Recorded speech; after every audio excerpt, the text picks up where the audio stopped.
বিসমিল্লাহির রহমানির রহিম। আসসালামু আলাইকুম। হ্যালো গাইস, কিচেন হাউজে আপনাদের সবাইকে স্বাগতম।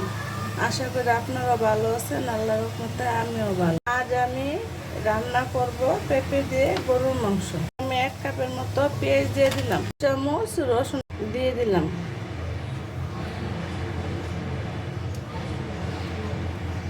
1 চামচ আদা বাটা, হাফ চামচ দিয়ে দিলাম, মোট 1.5 চামচ আদা বাটা দিলাম, চামচ হলুদের গুঁড়া,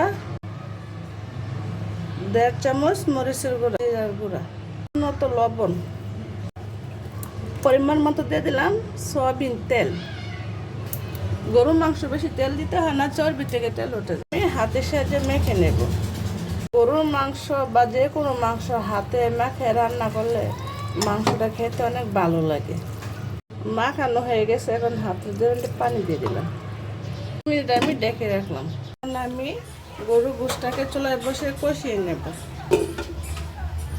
কষানো হয়ে গেছে গরুর গোশ। এখন আমি বেজে রাখা পেঁপেগুলো দিয়ে দেব।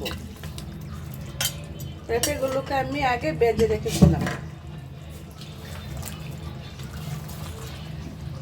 আবারও ডেকে কষিয়ে নেব। গরুর গোশ আর পেঁপে কষানো হয়ে গেছে, এখন আমি জল অ্যাড করে দেব।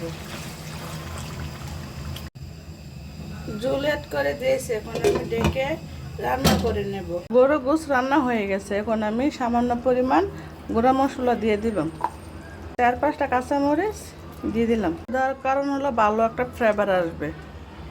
কাছে যদি গরুর গোশ পেঁপে দিয়ে রেসিপিটা ভালো লাগে দেখে লাইক, কমেন্ট, শেয়ার, সাবস্ক্রাইব করে বন্ধু হয়ে পাশে থাকবেন। ফেসবুক থেকে যারা আমার ভিডিওগুলো দেখেন তারা আমার পেজটাকে ফলো করে দেবেন। ভালো থাকেন, সুস্থ থাকেন। আল্লাহ হাফেজ।